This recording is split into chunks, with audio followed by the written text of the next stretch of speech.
now welcome William Lane Craig, Dr. Craig. Thank you. Thank you very much. Thank you. William's got his microphone on, so I will seek to project. I'm sure you can hear me. Welcome to Australia. How much time have you spent in Australia already? Oh, it's been, I think, over 2 weeks now that we've been here. We visited Sydney, and then Brisbane, and Adelaide, and then this evening we're off to Melbourne. Wow, terrific.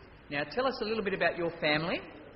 Well, I'm joined on this trip by my wife, Jan, and we have 2 adult children who are gloriously independent and financially on their own, and they each have relatively new spouses, and so that is our family. And have you always been a Christian?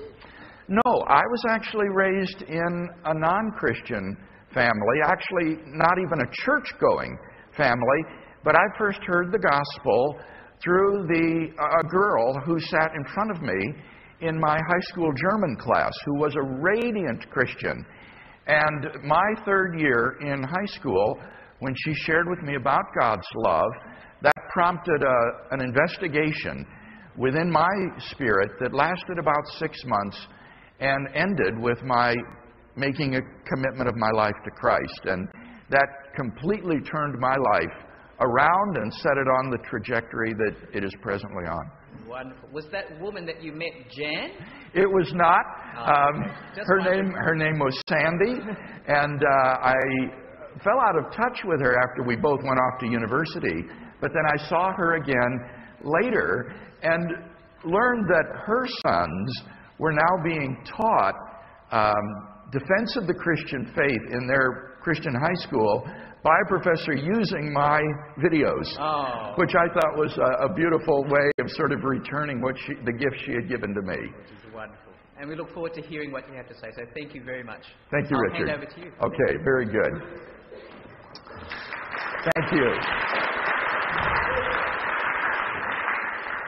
In 1991, at a conference on the history and philosophy of thermodynamics, the British physicist P.T. Landsberg suddenly began to explore the theological implications of the scientific theory he was discussing.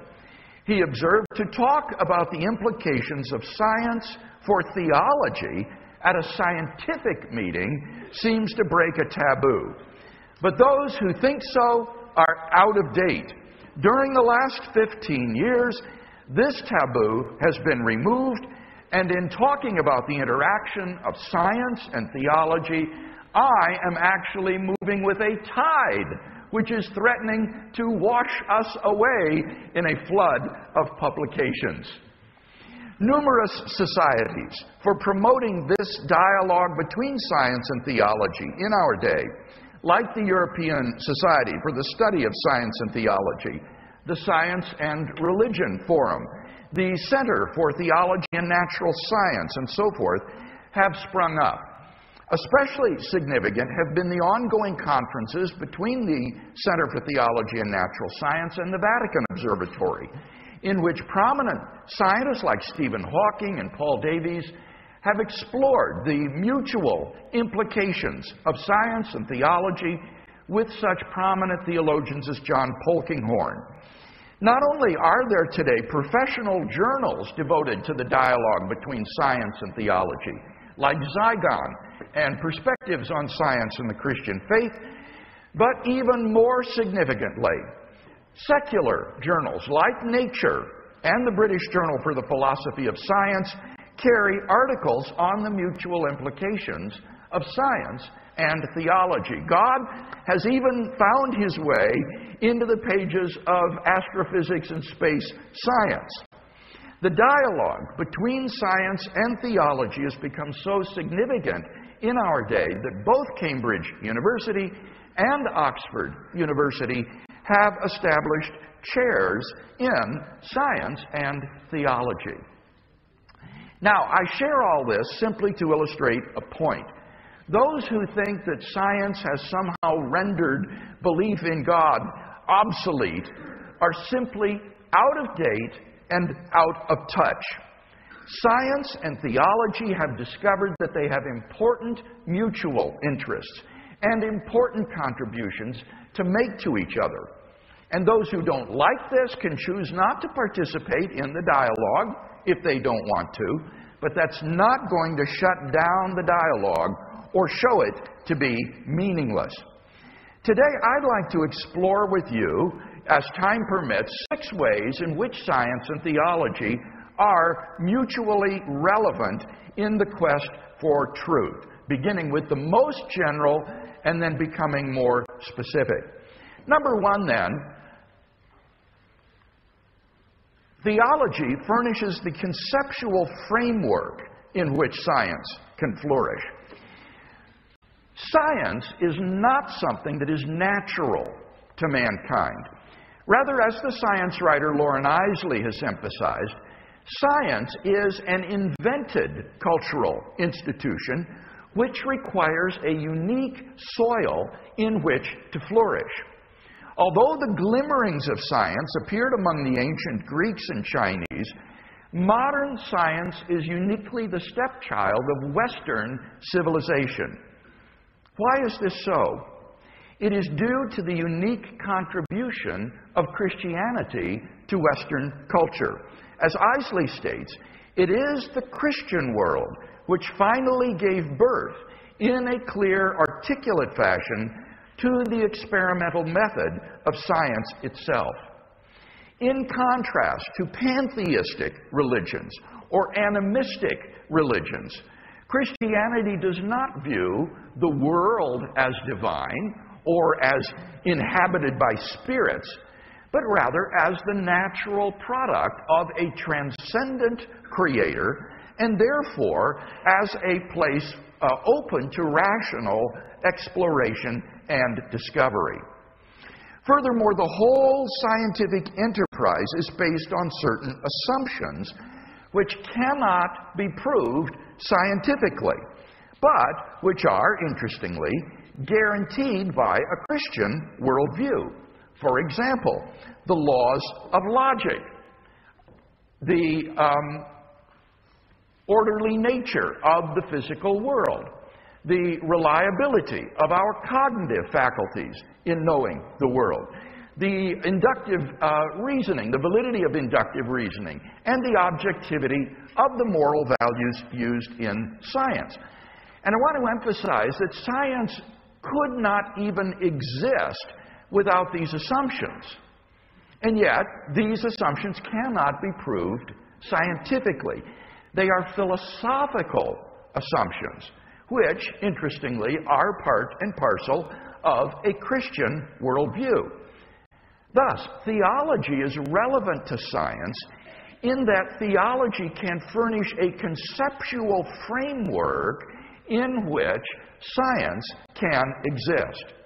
More than that, the Christian religion did historically furnish the conceptual framework in which modern science was born and nurtured. Number 2, science can both falsify and verify theological claims. When religions make predictions about the world, they intersect the domain of science and are, in effect, making predictions which scientific investigation can then either verify or falsify.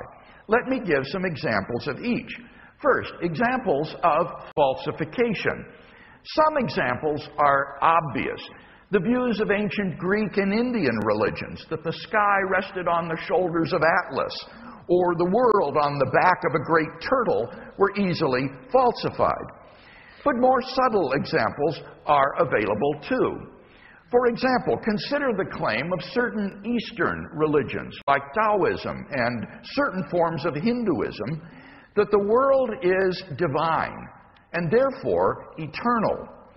The discovery during the past century of the expansion of the universe reveals that far from being eternal, all matter and energy, even physical space and time themselves, came into existence at a point in the finite past before which nothing existed.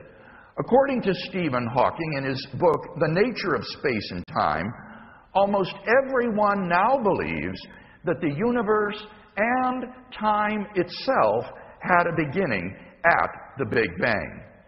But if the universe came into being at the Big Bang, then it is temporally finite and thus contingent in its existence, and therefore neither eternal nor divine as pantheistic religions had claimed.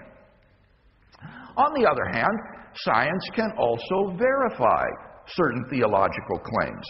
For example, one of the principal doctrines of the Judeo-Christian faith is that God created the universe out of nothing a finite time ago. The Bible thus teaches that the universe had a beginning.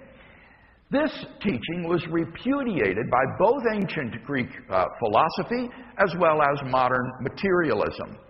Then in 1929, with the discovery of the expansion of the universe, this doctrine was dramatically verified. Physicists John Barrow and Frank Tipler, speaking of the beginning of the universe in the standard Big Bang model, explain, at this singularity, space and time came into existence. Literally nothing existed before the singularity. So, if the universe originated at such a singularity, we would truly have a creation ex nihilo. The standard Big Bang model thus predicts an absolute beginning of the universe. If this model is correct, then we have an amazing scientific confirmation of a theological prediction. But, or more importantly, is it correct in predicting an absolute beginning of the universe? Well, the standard Big Bang model will need to be modified in various ways. The model is based upon Einstein's general theory of relativity. But that theory breaks down when space is shrunk down to subatomic proportions. In that case, we'll need to introduce quantum physics in order to develop a quantum theory of gravitation, and no one is sure how this is to be done. Moreover, the expansion of the universe is probably not constant, as in the standard model. It's probably accelerating and may have had a brief period of inflationary expansion at some time in the past. But none of these adjustments need affect the fundamental prediction of an absolute beginning of the universe. Indeed, physicists have proposed a number of alternatives over the decades since the 1920s. And those that do not feature an absolute beginning have repeatedly been shown to be untenable. Or put more positively, the only viable non-standard models are those that involve an absolute beginning to the universe. Now, that beginning may or may not involve an initial boundary point. But in such theories as Stephen Hawking's so-called no-boundary proposal that don't have a singular boundary point, nevertheless, the past is still finite, not infinite. The universe has not existed forever, according to such theories, but came into existence, even if it didn't do so, at an initial singular point. Last year, at a conference in Cambridge celebrating the 70th birthday of Stephen Hawking, Alexander Vilenkin delivered a paper entitled, "Did the Universe Have a Beginning?" in which he surveyed contemporary cosmology with respect to that question. He concluded none of these scenarios can actually be past eternal. He says all the evidence we have says that the universe had a beginning. In a sense, then, the history of 20th century cosmology can be seen as a series of one failed attempt after another to avert the fundamental prediction of the Big Bang theory of an absolute beginning of the universe. Unfortunately, the impression often arises in the minds of lay people that the field of cosmology is in constant flux with no lasting results.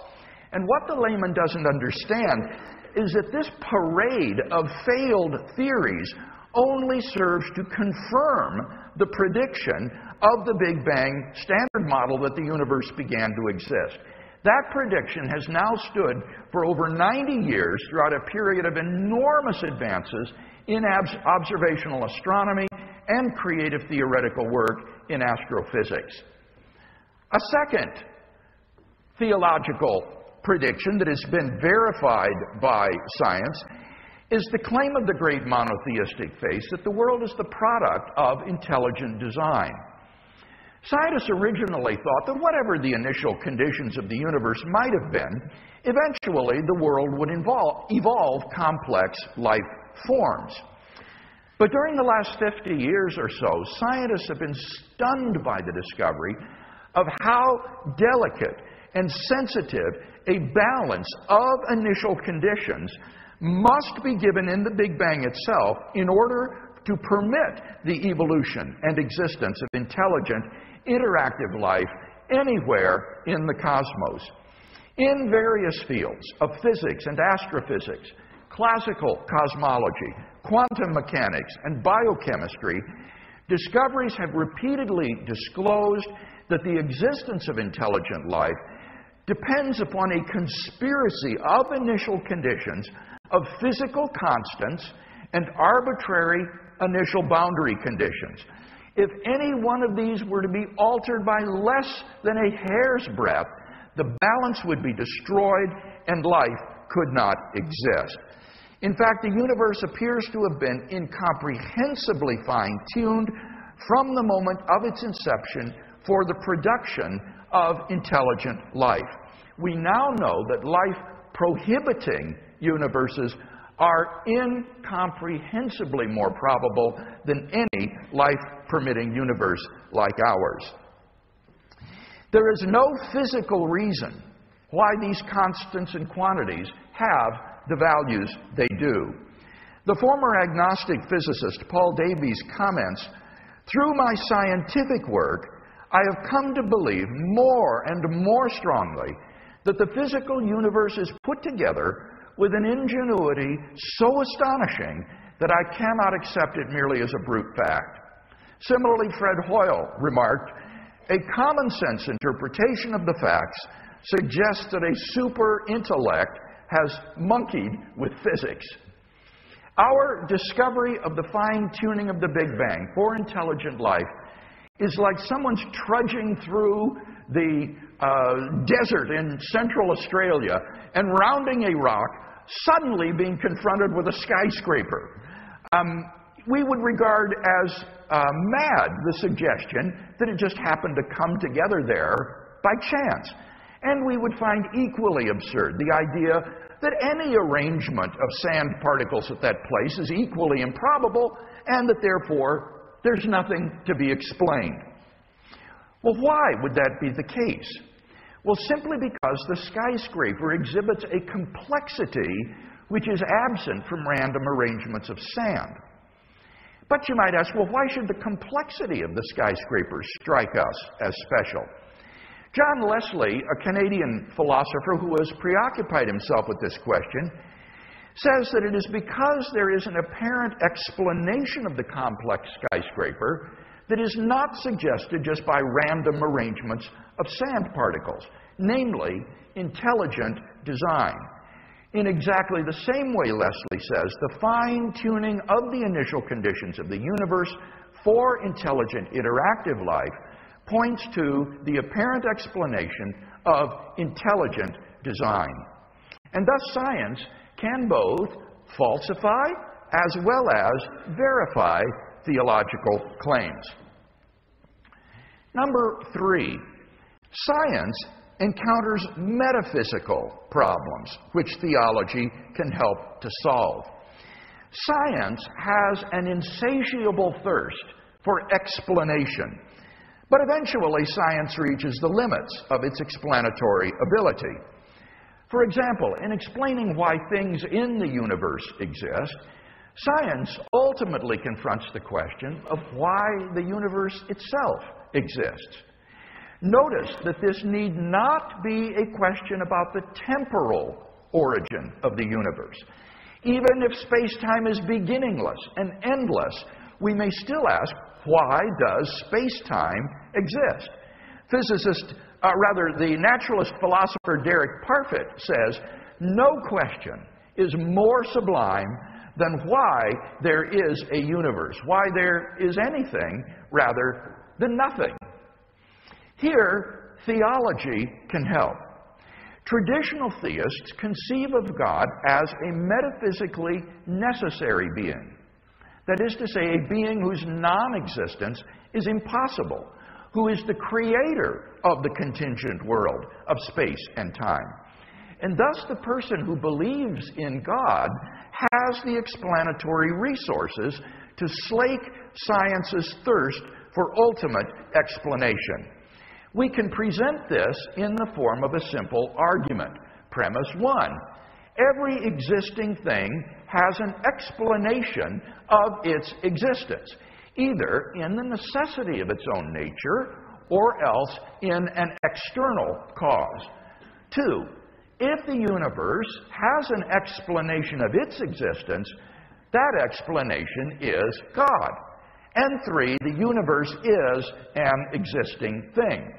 From these three premises, it follows by the rules of logic that 4, therefore the explanation of the existence of the universe is God. Now, in my published work, as well as in my dialogue with Lawrence Krauss 2 nights ago at the Sydney Town Hall, I defended this argument in much greater detail. You can look at my writing on our website, reasonablefaith.org, to see a defense of the premises of this argument.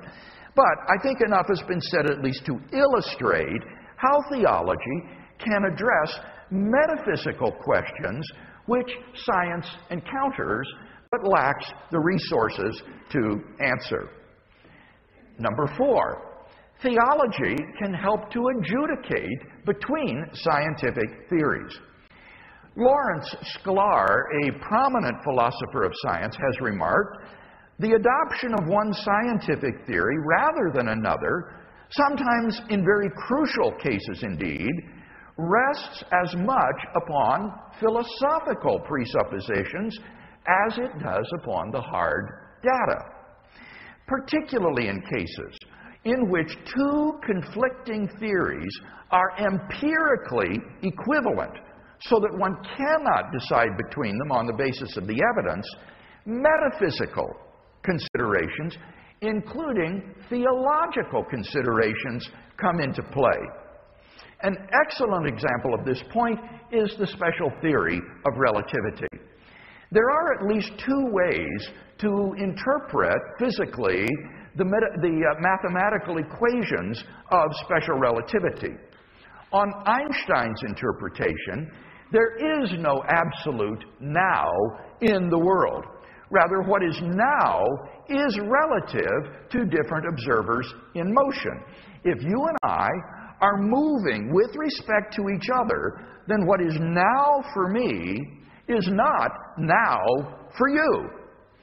By contrast, on H.A. Lorentz's interpretation, there is an absolute now in the world, but we just can't be sure which events in the world are happening now because motion affects our measuring instruments. Moving clocks run slow, and measuring rods in motion contract in the direction of motion. Now, the Einsteinian interpretation and the Lorentzian interpretation are empirically equivalent. That is to say, there is no experiment that you could perform to decide scientifically between them. But I want to argue that if God exists, then Lorentz was right. Here's my argument. Premise 1. If God exists, then God is in time. This is true because God is really related to the world as cause to effect. But a cause must exist either before or at the same time as its effect. So God must be in time. 2, if God is in time, then a privileged observer exists. Since God transcends the physical universe and is the cause of everything existing in the world, his perspective on the world is the true perspective. God is a privileged observer. 3, but if a privileged observer exists, then an absolute now exists. Since God is such a privileged observer, that means that his now is privileged, and thus there is an absolute now, just as Lorentz claimed. Now, this is a very startling conclusion indeed, and yet I am firmly convinced that if God exists, then a Lorentzian rather than Einsteinian interpretation of special relativity is correct. And it's hard to imagine how theology could have any greater relevance to science than this, to show that one theory is wrong and another theory is right. Number 4 first, therefore, if God exists, an absolute now exists, which vindicates the Lorentzian interpretation. 5, theology can help to augment the explanatory power of science. One of the pillars of the contemporary scientific view of the world is the evolution of biological complexity from more primitive life forms. Unfortunately, the current neo-Darwinian synthesis seems to be explanatorily deficient in its explanation of the gradual rise of biological complexity. In the first place, the neo-Darwinian mechanisms of random mutation and natural selection seem to work far too slowly to produce unaided, sentient life. In their book, The Anthropic Cosmological Principle, Barrow and Tipler list 10 steps in the evolution of Homo sapiens, including such steps as the development of a DNA-based genetic code, the origin of mitochondria, the origin of photosynthesis, the development of aerobic respiration, and so forth. 10 steps in the development of Homo sapiens, each of which is so improbable that before it would have occurred, the sun would have ceased to be a main sequence star and incinerated the earth. They report, and I quote, "There has developed a general consensus among evolutionists that the evolution of intelligent life, comparable in information processing ability to that of Homo sapiens, is so improbable that it is unlikely to have occurred on any other planet in the entire visible universe." End quote. But if this is the case, then one cannot help but wonder why, apart from a commitment to naturalism, we should think that it evolved by unaided chance on this planet. Second, random mutation and natural selection seem to have inherent limits that preclude their accounting plausibly for observed biological complexity. Sometimes biologists will appeal to the ability of bacteria, insects, and small rodents to develop immunity to drugs and poisons through random mutation and natural selection as proof of the unlimited potential of these mechanisms. But in his book, The Edge of Evolution, Michael Behe argues that the evidence of organisms' development of resistance to drugs is itself a powerful indication of the limits of random mutation and natural selection to produce evolutionary change. For example, malaria and the human immune system have been waging war against each other for over 10,000 years. Unfortunately for us, the malarial parasite mutates so rapidly that it has been able to develop resistance to every drug we've hurled at it. Simple, single-point mutations are enough for it to develop resistance to antimalarial drugs. On the other hand, there is also enormous selective pressure for the human immune system to develop some sort of defense against malaria. But it hasn't been able to do so. Instead, what's happened is that a mutation has occurred in the human respiratory system. Not in the immune system, in the human respiratory system, which makes some people immune to malaria, namely sickle cell hemoglobin. Now, here's where things really get interesting. Despite its incredible mutational rate, which has enabled malaria to overcome every drug we've thrown at it, malaria has never, in all those thousands of years and trillions of mutations, been able to overcome sickle hemoglobin. Molecular biology explains why. Resistance to a drug can result from a simple single-point mutation.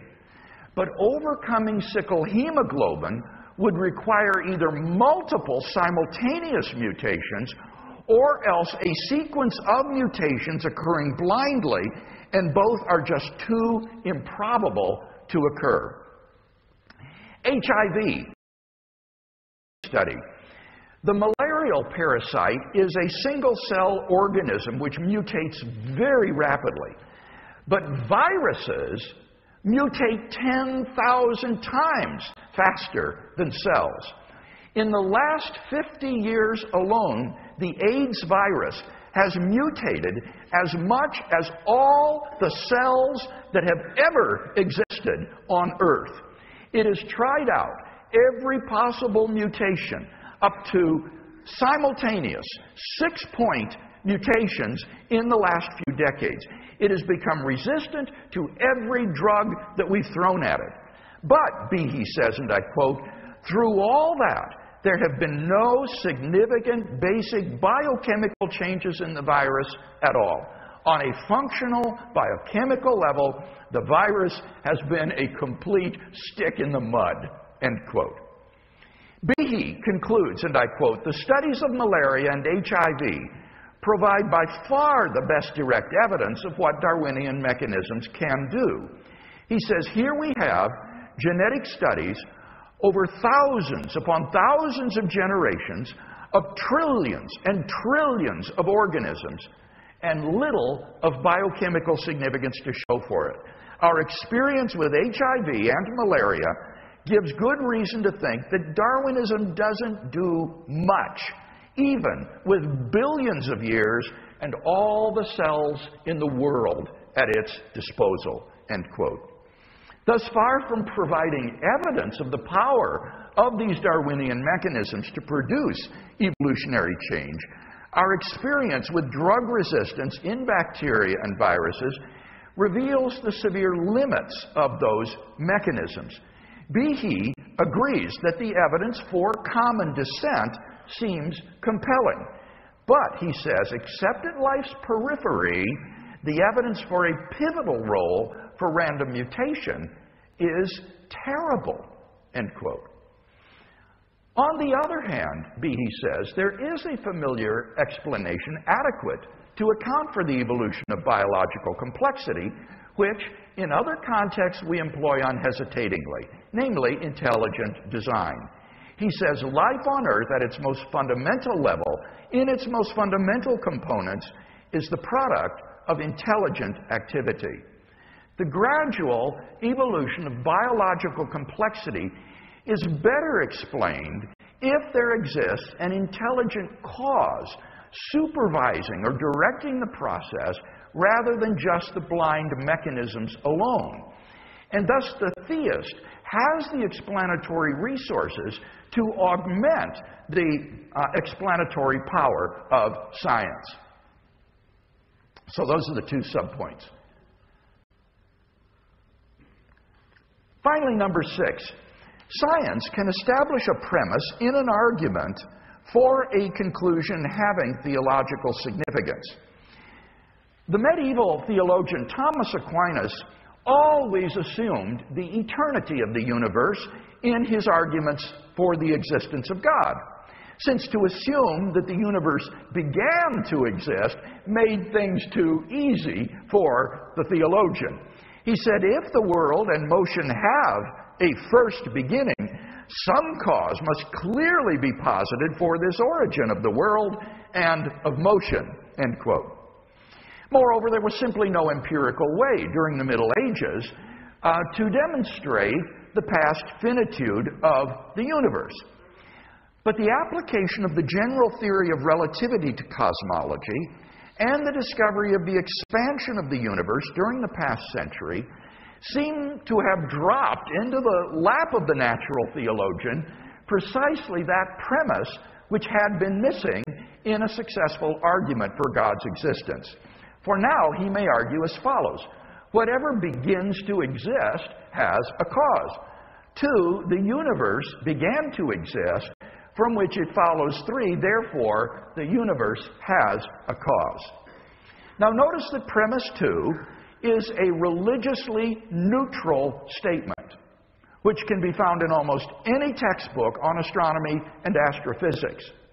And yet it puts the atheist in a rather awkward situation. For as Anthony Kenny of Oxford University has urged, a proponent of the Big Bang Theory, at least if he is an atheist, must believe that the universe came from nothing and by nothing. But surely that is metaphysically impossible. Out of nothing, nothing comes. So why does the universe exist instead of just nothing? It's plausible that there must have been a transcendent cause which brought the universe into being.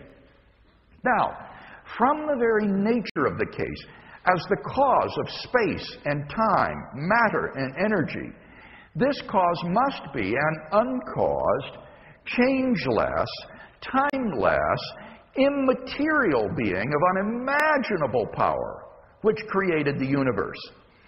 Moreover, I would argue, it must also plausibly be personal. For ask yourself, how else could a timeless cause give rise to a temporal effect with a beginning, like the universe? If the cause were an impersonal set of mechanically operating necessary and sufficient conditions, then the cause could never exist without its effect. If the cause were permanently present, then the effect should be permanently present as well. The only way for the cause to be timeless and the effect to begin in time is if the cause is a personal agent, endowed with freedom of the will, and therefore capable of creating a spontaneous new effect without any prior determining conditions. And thus we're brought not merely to a transcendent cause of the universe, but to its personal creator. Now, all this is not to make the naive and simple judgment, science proves that God exists. Rather, it is to say that science can help establish the truth of a premise in a philosophical argument leading to a conclusion which has theological significance. So, in summary then, we've seen 6 different ways in which science and theology are relevant to each other. Theology furnishes the conceptual framework in which science can flourish. Science can verify as well as falsify theological claims. Science encounters metaphysical problems which theology can help to solve. Theology can help to adjudicate scientific theories. Theology can augment the explanatory power of science. And finally, science can help establish a premise in an argument leading to a conclusion with theological significance. So, in conclusion, I think we've seen that science and theology should not be thought of as enemies or mutually irrelevant. Rather, we've seen several ways in which science and theology can profitably work together as allies in the search for truth. And that's why, after all, there is such a flourishing dialogue going on between science and theology today.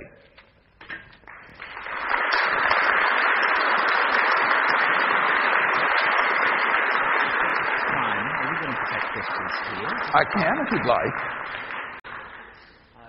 Because Dr. Craig has so kindly been succinct in the time permitting, we'd love the opportunity to have one or two questions here, which might whet our appetites for those of us who would like to extend that time in Building 20 and Lecture Room 5 in a few moments. So, would anybody like to ask a question? And obviously, if so, it'd be lovely to project your voice and hear it quickly. So, can you just... Yeah, thank you. I'm a Christian who agrees with the universe having a finite beginning via the Big Bang mechanism. I've heard your argument concerning the irrationality of the universe having existed forever, based on the problems encountered when trying to show this mathematically using infinite quantities, for example, the endless answers to the question, what is infinity minus infinity? However, don't these implications create a new philosophical problem, since Christian doctrine states that after the resurrection, we will exist for eternity? Yes. Are there any philosophical problems with believing in one-directional eternity? Thank you for that very articulate and intelligent question. I'll repeat it for folks who couldn't hear. Today, I focused on the scientific evidence for this premise in an argument for a conclusion having theological significance. The premise was the universe began to exist. But as this gentleman points out, in my published work, I have defended philosophical arguments for that premise as well. I think that there are philosophical arguments that the idea of an infinite past is absurd, and that therefore the series of past events cannot go back forever, but must have a beginning. And this philosophical conclusion has been confirmed by the scientific evidence I shared today. Now, the question is, doesn't this create a theological problem for those who believe in immortality? If you believe that God gives to those who trust in Jesus Christ as Christians eternal life, or if you're a Muslim who believes that you will go to heaven and live forever, then isn't that an infinity? Isn't there an infinity into the future? And why is an infinity into the future acceptable, but an infinity into the past not acceptable? And the answer here depends upon one's theory of time. I hold to what is called a dynamic theory of time, or a tensed theory of time. That is to say, that things come into being and go out of being over time. Your going to sleep tonight doesn't in any sense exist. It's not as though it's out there somehow down the line, and it's just as real as you're being here now and just as real as you're waking up this morning. On that view of time, temporal becoming is an illusion of human consciousness. And there is no difference between past, present, and future. They're all equally real. I reject that view of time in favor of what I think everyone admits is the more common sense view of time, that things come into being and go out of being, and that the future in no sense exists. Now, if that's the case, then there is a fundamental difference between the actuality of the past and the mere potentiality of the future. If the universe is beginningless, that means that the number of past events is actually infinite. There have actually been an infinite number of past events. But if we live forever into the future, you will never live for an actually infinite number of hours or times. The events of your life will always be finite, but increasing toward infinity as a limit. So in this case, infinity serves merely as a limit concept, which you endlessly approach, but never arrive at. So my arguments are against the existence of an actually infinite number of things, or an actual infinity, but not against the notion of a potential infinite. I think potential infinites do exist. This is the classical Aristotelian view of infinity that I would defend. Thank you. We've got one more question and then we'll head out now. Thank you. You mentioned many times. Many what? Times. Times? Today that, Yes. Theology allows science to flourish, that science relies on theology, that science is human-made. Science is repeated. Religion isn't. And history has proven that over the years. We've seen all sorts of different mythologies come and go. But science has built upon itself over the years. how can you say that religion relies on science? Do you mean science relies on theology? Science relies on religion when... Well, yeah, how can you... Okay. Now, I don't know if it's possible for me to... I don't have my technician here to go back to that slide that was at the very beginning, but I listed a number of assumptions which are absolutely essential if science is to exist and flourish. Things like the validity of the laws of logic, the belief that the physical world is an orderly place amenable to rational exploration and discovery, the moral values used in science like truth-telling and honesty in reporting your results, the validity of inductive reasoning, and so on and so forth. None of these assumptions can be scientifically proven. These are philosophical assumptions.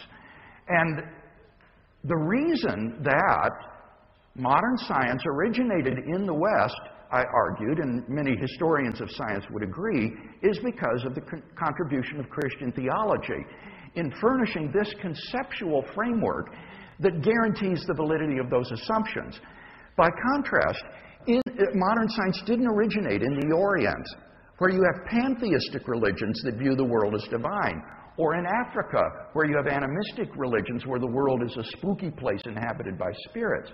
So it's providing that conceptual framework that theology in the broadest sense contributes to science. A little louder, please. You're saying that Western religion has encouraged science, where for thousands of years, Western religion has squashed science, has seen it as a threat, and has moved to absolutely abolish it in its pathway to where we are today. Yeah, I would suggest that you do some more work on the history of science, and I think you'll find this idea of a warfare between science and religion is now widely recognized as a myth. This is a myth created in the late 19th century and now largely repudiated by historians of science. You certainly do have your cases, like the infamous Galileo case, where science and religion did seem to butt up against each other. But the far more prevalent relationship between science and theology has been one of cooperation. Look at Percy and Thaxton's book, The Soul of Science, where they lay out the history of this relationship. And in any case, even if there have been conflicts between established religion and science, that doesn't nullify my first point, namely that science is predicated upon philosophical assumptions which it itself cannot validate or guarantee. And one of the things that theology can do for science is to provide a worldview that guarantees those assumptions so that science can flourish.